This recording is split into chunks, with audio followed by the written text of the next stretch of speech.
Hey, welcome to Sports Unfolded Patriots Postgame Show. I am your host, Eric, possibly being joined by Ron and Kenny at some point. But we are going to discuss the New England Patriots loss to the Las Vegas Raiders 30-24, and what I can just say as a most disappointing way to end a game, lose a game.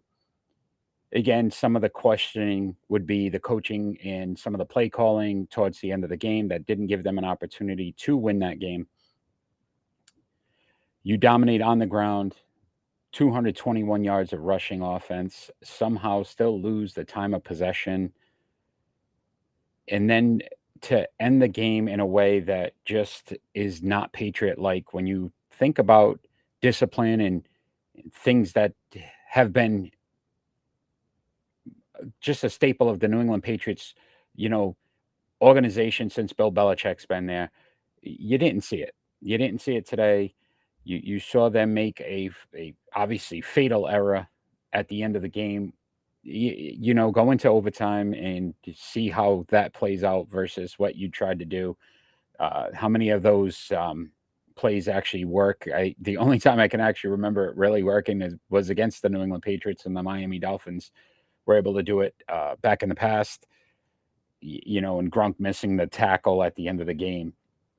But the Patriots now fall to 7-7, so that, from a playoff standpoint, is obviously going to hurt their chances as well. But let's look at some of the numbers. In the Patriots, 333 yards of total offense. They gave up 308 to the Raiders, 112 yards passing for New England. Just the offensive strategy when it comes to the passing game has just baffled me the entire year. They just don't seem to have any cohesive structure when it comes to calling the plays, what they want to run, especially with the passing game. The passing game to me today, it just goes to prove that, again, we're a dink and dunk. We had that expression back in the day, dink and dunk, but it was always 4 or 5 yards in positive. And I'm seeing a lot of screen passes behind the line of scrimmage. The short game is just, how many chances are you gonna, it's third and 11, you're throwing a 4 yard pass. I just don't understand the play calling and what Mac was thinking. They did have a positive when it came to the rushing game, 221 yards rushing. Ramondre Stevenson, uh, big game today. Nice to see him bounce back from that injury. Only had 6 penalties as a team. So when we talk about discipline, that's what you expect from New England. The rate is 13 penalties, though. So a team that you basically held to 97 yards rushing, you ran the ball for 221 yards. They committed 13 penalties. The second half, you dominated till the very end. How do you lose this game? It's going to baffle Patriot fans for weeks to come at this point, because realistically, did I think they were a playoff team? No. Did I think they would lose games like this? Absolutely not. And it was just disappointing to see that the coaching staff didn't just tell them, look, let's just take a knee, let's go to overtime. And when that ball got flipped back and Chandler Jones, I said, this is it. It just didn't make sense. Patriots, 5.3 yards average per play, gave up 4.8, had 3 sacks, didn't give up any sacks. Offensive line played very well. Yet again, all the things that they did well, somehow at the end they find a way to mess it up and to disappoint. 3 for 13 on third down. This has been a problem the entire season. The New England Patriots just have not figured out how to consistently get first downs, how to continue to move the ball. Hence why they lost the time of possession in today's game, because it's just, you don't get first downs. You don't continue to have drives that move the ball down the field, keep the other team off the field. Your defense is gassed half the time because, again, they're playing the majority of the game, because you can't have a sustainable offensive system that's going to continue to get the ball down the field. It's 3 and out, it's 6 and out. It just it's I don't understand how at this point, this late in the season, you haven't been able to figure it out. 14 games in. Let's talk about the quarterback, Mac Jones. He was 13 for 31, 41.9% completion percentage, 112 yards, no touchdowns, no interceptions. Obviously, didn't have a sack. Thought he looked very frustrated early on in the game. Didn't seem to get into any rhythm with the wide receivers. A lot of overthrown balls that just seemed like he panicked at times when the pocket was starting to get a little bit tighter. Again, if I was going to give him a grade today, I'm giving him a D. And I'm giving him a D because I just felt like he let his emotions take over the game early on. And if the running game wasn't where it was today, where they sustained some solid running from Ramondre Stevenson, even Pierre Strong and Harris, they would have clearly lost this game if they had to do it on the arm of Mac Jones today. Did not see any confidence from him. Didn't see any sort of the quarterback we saw last season. He's definitely regressed in some aspects. We can say it's some of that in the coaching and the play calling, but he just doesn't seem confident back there. He seems nervous. And I couldn't give him a better grade today. I mean, yes, he didn't throw any interceptions, didn't make a turnover, but it just seems like he was one of the contributing factors for them to struggle early on. And again, the second half, it was more about the running attack than it was his throws. I mean, he did make a big throw to Jacoby Meyer in this game, but again, I didn't see enough consistency from Mac Jones. Ramondre Stevenson on the offensive side, 19 carries, 167 yards, 8.8 yards per carry, and a touchdown. That's what you need from Ramondre Stevenson. Damian Harrison in this injury has definitely allowed the New England Patriots to take a long look at Stevenson and see what kind of back they have. And honestly, I think he's a back you can build on for the future. So what you saw today from him, what he was able to do, how he continued to run hard, especially after an injury and not even sure he was going to go today, goes to show that, we can criticize Bill Belichick for some of the draft picks that he's had in the past, but this was a very good draft pick. And I think Ramondre Stevenson, if I'm not mistaken, was a third-round draft pick. So what you're getting out of him is first-round productivity. So great job to Ramondre Stevenson today. I thought he definitely kept this team in the game. Jacoby Myers, 2 catches, 47 yards. Jonnu Smith, 2 catches, 24 yards. Tyquan Thornton, 1 catch for 21 yards, and Pierre Strong Jr., 3 catches for 12 yards. Again, the ball was being spread around, but again, if you look at the yardage, everything was short. There was no real, effort to move the ball down the field to try to get yards after the catch. It was more of just here's a 5-yard route, chuck it up, get tackled. So very disappointing when it came to the passing game. Very disappointing when it comes to the receivers not being able to get open. We didn't see separation today. They did try to take a couple of chances down the field. You saw Nelson Aguilar and one got called back. One down the field. There's no separation. The corners locked down on wide receivers, and that's been a consistent with the New England Patriots. They just don't have wide receivers that can get open, and I know Mac's frustrated and Mac wants them to throw the ball down the field, but you got to have time. Your offensive line played well today, but B, you got to have wide receivers that can get separation, and that's not happening. That is not happening with the New England Patriots in their offense. So how could you possibly want them to continue to go down the field when you don't have wide receivers that are going to get open consistently and make plays? They don't have a playmaker on offense when it comes to the passing game. They really don't. Their tight ends seem slow. The wide receivers seem slow. Mac's frustrated. He wants to throw it on the field, and these guys can't, beat a corner off, a press 10 yards down the field. So to me, the offense, again, continues to struggle. Matt Patricia, I thought, called a better game today. I really did. I thought the game wasn't badly called. I don't like the third down calls. I feel like the third down calls are more of a give up call. For the majority of them, it's draws or a short pass, and it's just let your defense try to stop the other team. And unfortunately, you need to put up points. You need to be able to put up points, and you can't always count on your defense to score points, which is what happened again today. Without the Kyle Duggar interception, the Patriots wouldn't even be in this game as an opportunity to, at the end, to blow it like they did. So let's talk about some of the defensive players today. Kyle Duggar, 2 tackles, 1 interception, had that big touchdown. He broke that route. He read it perfectly. Great play by Duggar. Again, another draft pick that, if you want to sit back and look at, was not highly scouted. Came out of a small college, and Bill Belichick saw something in this kid, and the kid's been a player. He really has. I like Kyle Duggar. I like his athleticism, his willingness to want to win. You can see it in his play. So I thought he had a great game today.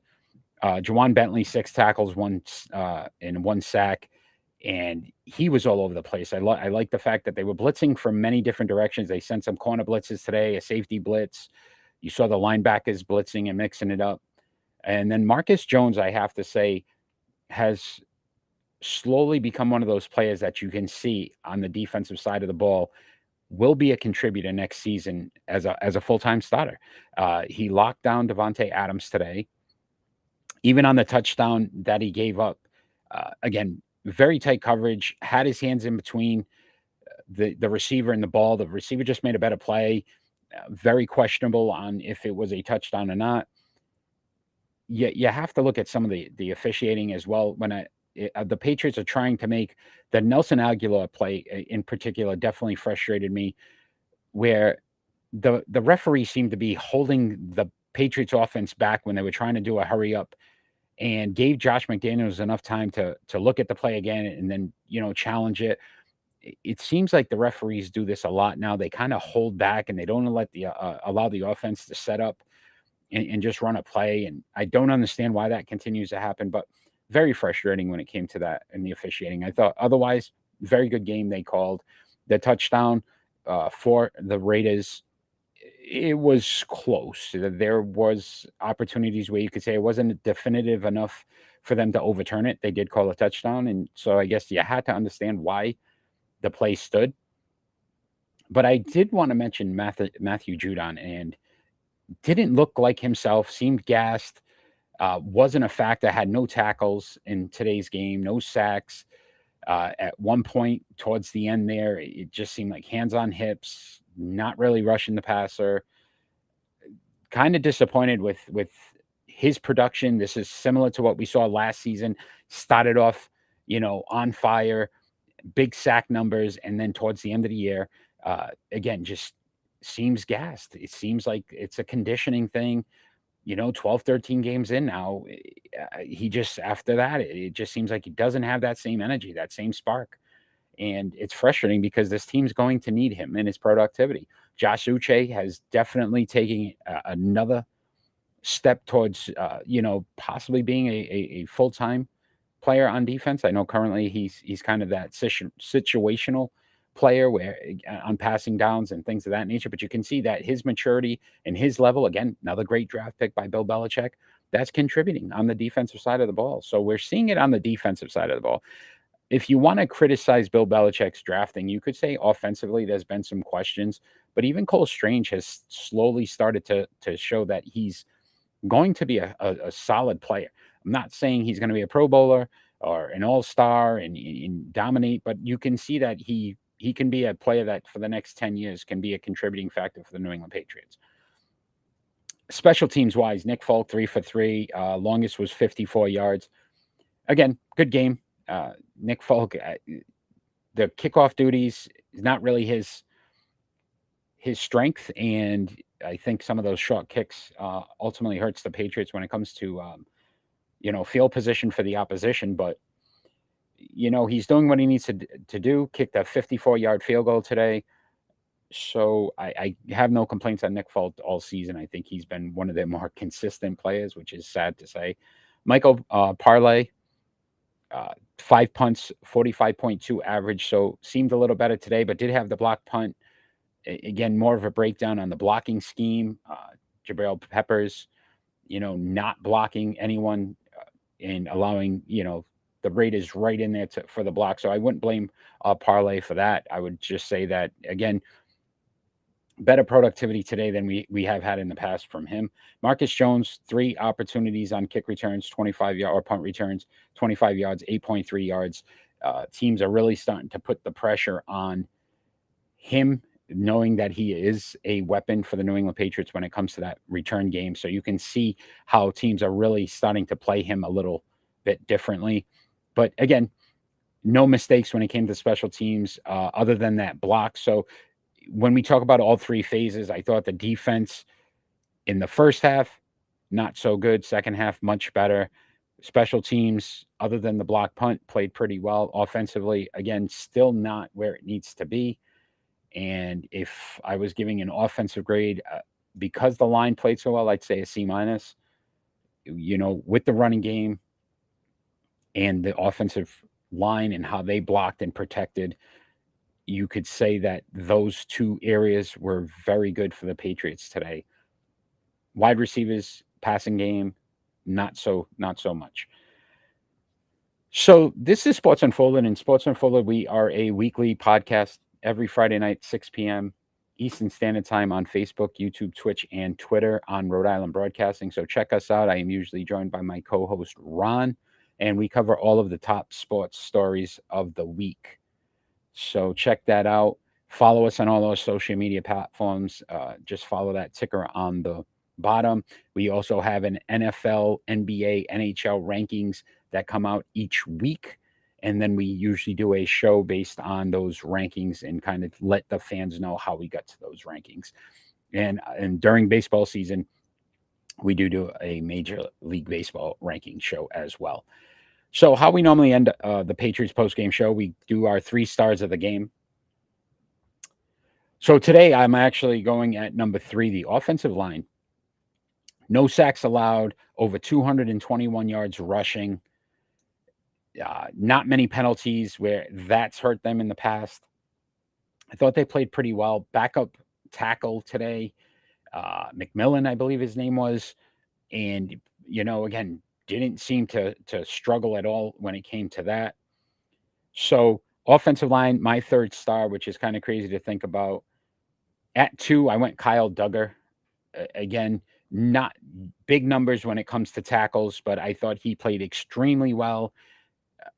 Was everywhere on the field. You could see his productivity, and then obviously the interception for a touchdown. I thought that was a perfect read. You don't see that too often on those screen plays. He jumped it absolutely perfect. The timing was just unreal, and again had to be the number 2 star of the game. At number 1, I went Ramondre Stevenson, and I just can't say enough about how this player has produced for the New England Patriots this season. When Damian Harris went down and you thought the 1-2-headed monster of the running back position and what they were going to be able to do, he's filled that role without an issue. So Damian Harris is honestly, if you start to look at the 1-2 punch, is a 2-2B, because Ramondre Stevenson honestly should be getting 20, 25 carries a game.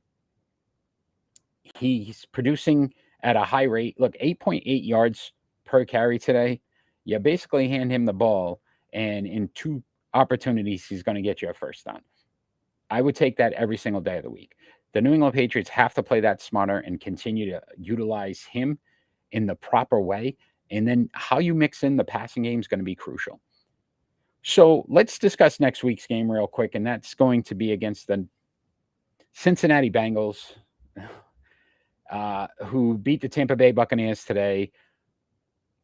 Joe Burrow, another big test when it comes to the wide receiver position, and you're going to see the secondary being tested again. Obviously, the passing game for the Bengals is very good. The Bengals are in a playoff position where, look, they're trying to get the number 1 seed. That's going to be crucial to them. You're going to see, obviously, a better pass rush defense when it comes to the Bengals. So how can the New England Patriots possibly beat the Cincinnati Bengals next week? You're going to have to run the ball like you did today. You're going to have to obviously not have an error like you did towards the end of the game, but you can't allow a team to go up 2 touchdowns on you. You just don't have the offense to be able to compete with that. The Bengals have a very good offense. They're going to put up points. We know that. The Patriots defense, as good as they've tried to be all season, will not be able to control this game if they're down by 14. So hold the ball control. You need time of possession. You need to get first downs. You need time of possession. And you're going to have to make sure Jamar Chase doesn't have a game of all games. Joe Burrow, frustrate him a little bit, show him some looks that maybe he hasn't seen. Again, still a young quarterback. Bill Belichick may be able to scheme some things up that he hasn't seen in the past. But it'll be interesting to see. I'm not optimistic. The next 3 games, Cincinnati, Miami, and Buffalo, I feel like the New England Patriots will lose all 3 of these next games and obviously not make the playoffs and be focused on next season and drafting some offensive help for Mac Jones and hopefully an offensive coordinator that honestly has done it in the past. But once again, this has been Sports Unfolded Patriots post game. Patriots lose to the Las Vegas Raiders 30-24 on a last second Chandler Jones scoop and score. Quite disappointing. Patriots fall to 7-7 on the season and now are no longer in the playoffs if it ended today. I appreciate everybody who has joined live, everybody that's going to watch afterwards. Check us out on our social media platforms. Check us out every Friday night, 6 p.m. Facebook, YouTube, Twitch, and Twitter on Rhode Island Broadcasting. To all the fans out there, all we have asked for is peace in this world.